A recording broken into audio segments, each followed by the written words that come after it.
itu bukan manusia deh. Loh, gue kaget ya, dia bilang bukan manusia. Emang itu siapa nih? Itu makhluk halus, dia udah biasa kayak gitu di sini. Akhirnya gue penasaran di situ. Gue tanya sama si Dede itu, emangnya ini gunung apa nih? Seketika si nenek itu bilang ini Gunung Semeru. Assalamualaikum warahmatullahi wabarakatuh. Kembali lagi bersama gua Obay Bapela, yang pastinya masih di channel yang sama, channel yang selalu menampilkan ataupun menayangkan cerita-cerita pendakian. Oke sob, di video gua kali ini gua mau cerita tentang pengalaman gua waktu ngedaki ke Gunung Semeru. Sebelum gue cerita tentang pengalaman gue ini, gue mau ngucapin makasih banyak buat kalian yang udah subscribe channel ini dan selalu mensupport channel ini. Dan buat kalian yang baru bergabung di channel ini, bisa kalian subscribe, like, dan komen channel ini. Oke, nggak pakai lama-lama, mau tahu ceritanya? Ini dia.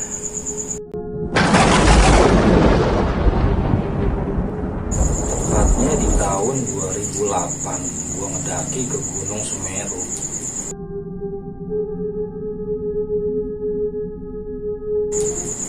Waktu itu gue cuma berdua sih sama temen gue. Jadi awal cerita gue bisa kesana itu awalnya gue lewat mimpi sob. Jadi gue pas waktu mimpi itu gue pergi ke salah satu tempat, cuma gue nggak tahu tempatnya itu di mana. Waktu itu gue posisi lagi ziarah mimpi gue itu sob. Itu banyak makam yang pasti posisinya itu persis ada di kaki gunung. Pas waktu gue lagi ziarah, tiba-tiba ada beberapa pendaki turun dari gunung sob. Karena gue kepo, akhirnya gue kejar si pendaki itu. Karena dia turunnya itu emang sambil lari. Pas gue kejar, di posisi tikungan itu gue kepapasan sama nenek-nenek sob. Dia ngalangin pengejaran gue. Tiba-tiba si nenek-nenek itu nanya ke gue, mau kemana dek? Akhirnya gue bilang sama si nenek itu, saya mau ngejar pendaki itu. Kok dia larinya cepet-cepet banget sih nek ya? Udah saya mau nanya sama dia. Seketika si nenek itu bilang ke gue, oh jangan dikejar deh pendaki itu mas. Terus gue nanya balik ke nenek itu, kenapa emang nek? Oh kalau itu udah biasa katanya di sini. Itu bukan manusia deh. Loh, gue kaget ya, dia bilang bukan manusia. Emang itu siapa nek? Itu makhluk halus. Dia udah biasa kayak gitu di sini. Akhirnya gue penasaran di situ. Gue tanya sama si nenek itu, emangnya ini gunung apa nek? Seketika si nenek itu bilang ini Gunung Semeru. Nah makanya dari situ gue penasaran. Akhirnya gue coba searching karena memang di tahun 2008 itu akses buat nyari informasi emang agak sedikit kurang. Akhirnya gue cari tahu tentang Gunung Semeru itu. Yang sebelumnya emang gue nggak pernah tahu Gunung Semeru itu adanya di mana dan kisahnya itu gimana, gue nggak pernah tahu. Singkat cerita, akhirnya gue searching buat nyari tahu tentang Gunung Semeru itu. Nah setelah gue dapat info tentang Gunung Semeru itu, beberapa minggu kemudian akhirnya gue berangkat ke sana. Niat gue sih nggak macem-macem ya, nggak buat nyari yang hal-hal gaibnya lah, enggak. Karena memang gue penasaran aja sama Gunung Semeru itu. Akhirnya pas gue cari informasi, gue dapet dari salah satu temen gue kontak orang sana ya. Ya bisa dibilang dia teman pendaki juga lah. Pas gue dapat kontak orang sana, akhirnya gua coba komunikasi sama dia buat berangkat ke Semeru. Seminggu kemudian kita berangkat ke sana, dan memang perjalanannya itu lumayan jauh sih ya, Jawa Timur ya. Karena memang kita punya kontak orang sana, akhirnya kita transit dari kereta. Sesampainya gue di salah satu stasiun, itu gue dijemput sama orang sana. Ternyata lokasi dari tempat gue dijemput itu buat ke Gunung Semeru itu masih 2,5 jam, sob. Berarti masih jauh banget lah ya perjalanan. Singkat cerita, akhirnya gue mampir di tempat teman gue itu. Setelah gue istirahat sebentar, gue ngobrol-ngobrol sama dia. Mungkin kalau memang dia nonton video ini, mungkin dia masih ingat kali lah ya. Nah di situ ternyata gue dapat sedikit cerita tentang Gunung Semeru. Jadi dia bilang itu Semeru ternyata nggak bisa dimuncakin di waktu siang. Karena memang posisi gue nggak tahu tentang Gunung Semeru itu, dan gue berangkat ke sana pun emang modal nekat lah ya. Untungnya gue ketemu temen gue itu, akhirnya dia ngasih tahu semuanya tentang Gunung Semeru. Jadi kita nggak bisa summit itu di waktu siang.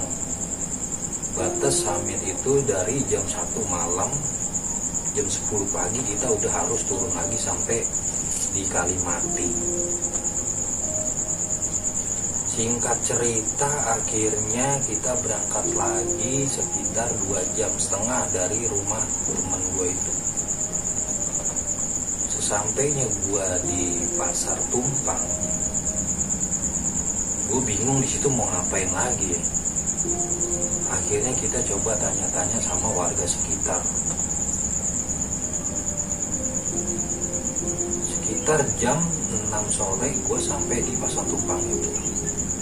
Dan akses buat ke pintu masuk Gunung Semeru itu ternyata emang nggak bisa sampai malam tuh.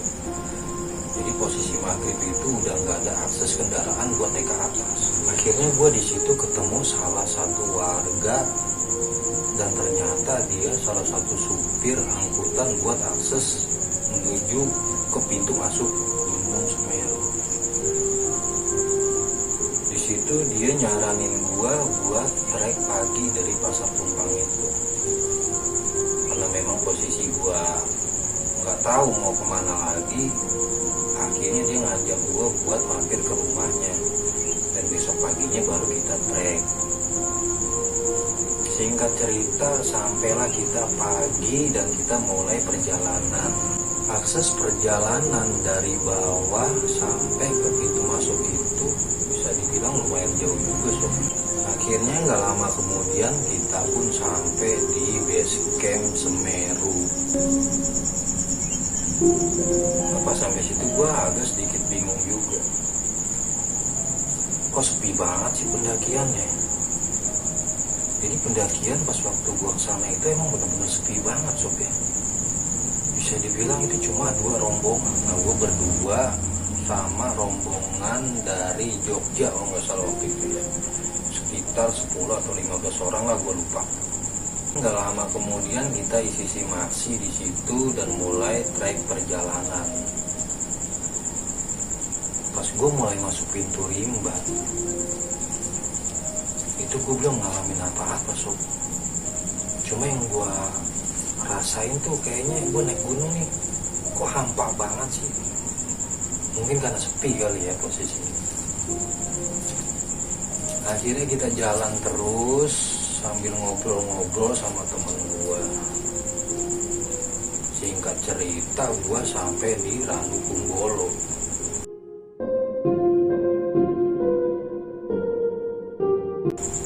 Mungkin bisa dibilang dia terkenalnya dengan danau ya. Ternyata danaunya itu emang kalau dilihat-lihat indah banget. So, makanya dari pendaki-pendaki lain pun mungkin banyak banget yang minat buat berangkat ke sana. Singkat cerita gua buka kompor di Ranu Kumbolo itu buat bikin kopi sambil gue istirahat di situ. Itu ada salah satu pohon yang melintang ke arah danau itu, sob. Posisinya enak banget emang buat duduk ya. Pas gue lagi duduk di situ, tiba-tiba kaki gue kayak ada yang narik, sob.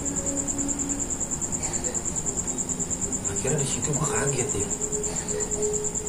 Wah, gue bilang udah gak beres nih. Padahal siang bolong kaki gue berasa ada yang narik pas duduk di pohon itu. Gak lama kemudian akhirnya gue prepare buat lanjut lagi perjalanan. Pas gue lagi lanjut perjalanan, jadi posisi Ranu Kumbolo itu gak jauh kita bakal nemuin yang namanya Tanjakan Cinta. So, kalau kata orang-orang sih ya, mitosnya Tanjakan Cinta itu, kalau misalkan kita lewat di Tanjakan Cinta itu, kalau kita nggak nengok ke belakang, itu kita bisa dapetin sesuatu, sob. Entah itu permintaan kita lah atau apalah.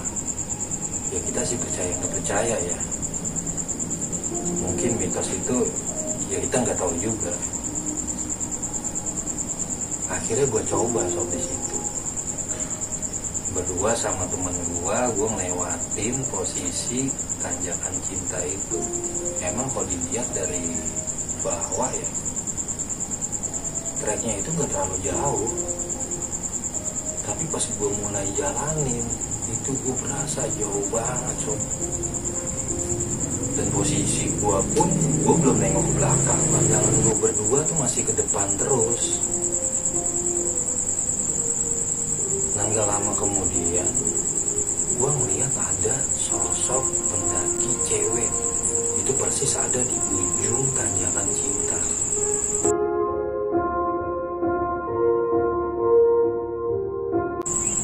Dia persis nyender di pohon ujung yang ada di Tanjakan Cinta. Sosoknya itu yang benar-benar pendaki ya. Tapi dia gak bawa carry. Setelan dia lenggang aja, tapi setelan pendaki. Akhirnya gue bablasin terus perjalanan gue buat melewati Tanjakan Cinta itu. Seketika ada suara dari belakang tuh yang manggil gue berdua, so. Dia bilang, "Bang, itu suara cewek yang manggil." Dan gue refleks berdua langsung nengok ke belakang dua-duanya, sob. Pas gue nengok ke belakang, itu gak ada orang sama sekali. Tapi yang gue lihat justru malah pemandangan, sob. Itu bener-bener bagus banget pemandangannya. Soalnya posisi Ranu Kumbolo di atasnya persis ada pelangi, sob, di situ. Pokoknya indah banget lah. Di situ gue berdua masih belum muat kalau gue udah nengok. Akhirnya pas kita ingat, loh, kok kita nengok sih? Waduh, gagal dong. Kita sambil ketawa-tawa. Singkat cerita, gue lanjut lagi perjalanan gue. Pas begitu gue nengok ke arah atas, persis di ujung Tanjakan Cinta, itu sosok cewek pendaki udah gak ada, sob. Padahal gue dikit lagi sampai tuh. Nah, pas gue udah di atas Tanjakan Cinta, itu ada yang namanya bisa dibilang sabana lah ya. Sabananya itu emang luas banget.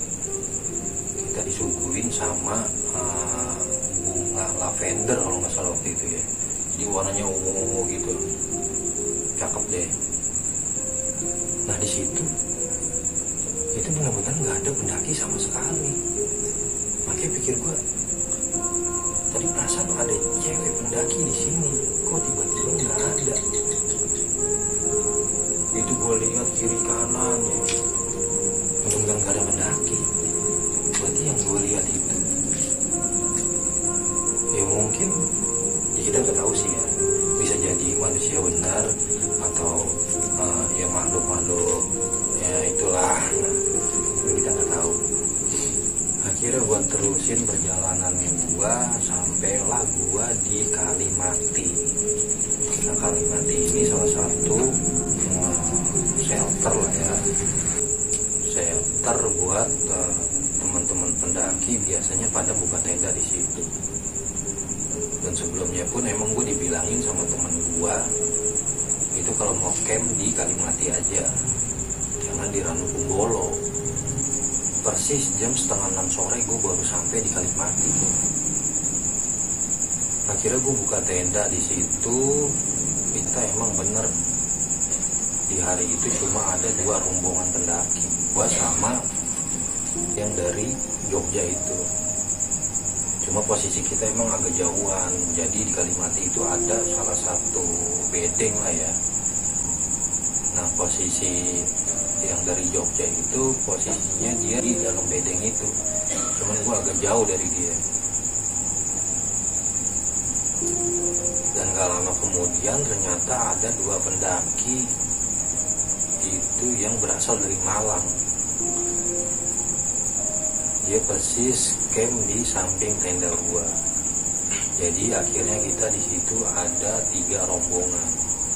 Gue istirahat dulu di situ karena memang malam itu pun gue mau langsung lanjut buat summit.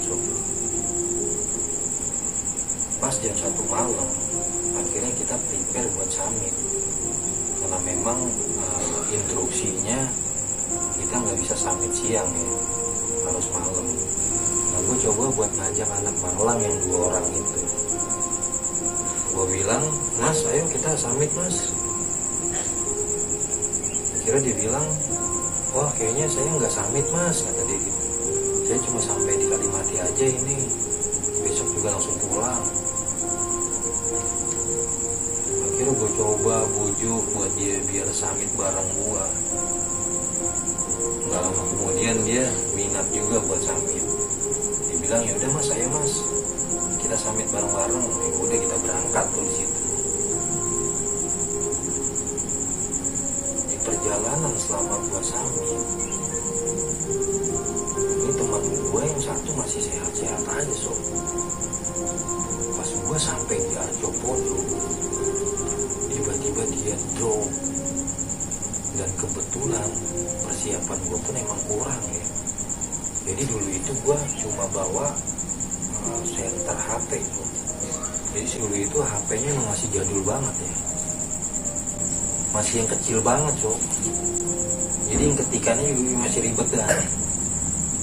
Nah, jadi kita cuma modal senter dari HP doang sob. Zaman dulu itu HP Nokia apa sih gitu namanya ya. Oh, itu udah keren banget ya, udah top banget dah yang punya gituan. Ini senter gue dari HP, temen gue juga dari HP. Jadi kita emang bener-bener gak bawa senter.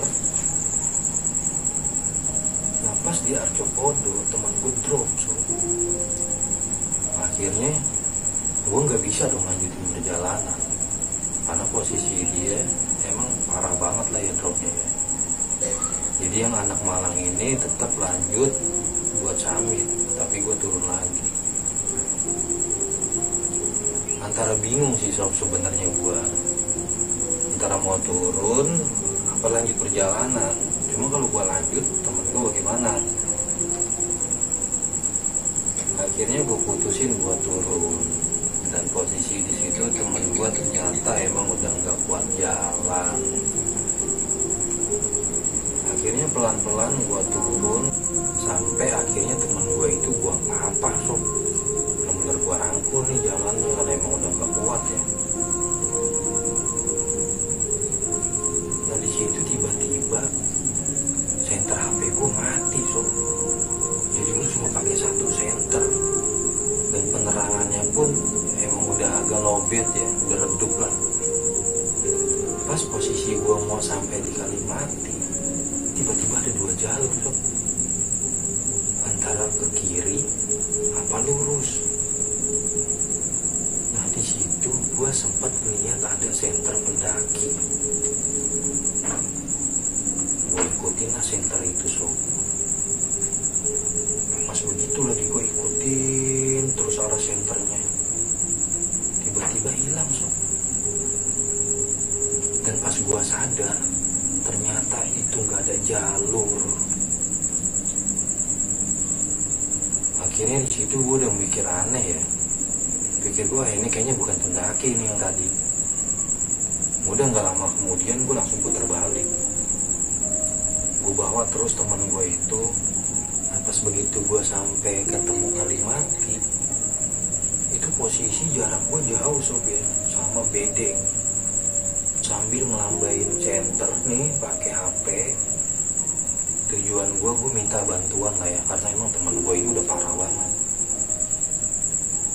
Di situ ada pemandunya juga sih dari Jogja itu. Pas gue lagi ngelambain HP nih, itu nggak ada sama sekali yang lihat gue sob. Padahal dia masih pada melek. Pas begitu gue sampai di bedeng, jadi akses gue mau ke tenda gue lagi ini gue harus melewatin bedeng itu. Pas gue sampai di bedeng, baru porternya nanya, "Mas, kenapa temennya mas?" Dia bilang gitu. Dia bilang, "Oh nggak kuat mas buat summit," begitu. Itu posisi gue udah di bedeng dia baru lihat, padahal kalau dari jauh itu kelihatan banget. Tapi dia nggak ada yang ngeh. Singkat cerita akhirnya gue sampailah di tenda gue lagi. Karena emang posisi dia udah nggak kuat banget, akhirnya gue coba buat double SB gue ke dia. Jadi dia ngalamin kedinginan yang parah so. Gue double lah SB gue ke dia, gue tutup tenda. Di situ akhirnya nggak lama kemudian dia tidur. Posisi gue masih bangun so, gue masih penasaran. Bener gak sih tadi pendaki yang call center itu orang? Gue masih kepikiran ke situ so. Dan gak lama kemudian itu tenda gue kayak ada yang nyiram so. Kayak ada suara pasir gitu, share.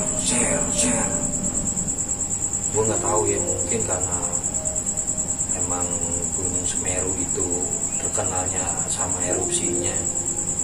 Mungkin pasir yang terbang lah dari atas gitu ya. Dan seketika gue dengar ada suara cewek nangis so. Nangisnya itu dia kayak ngedesah.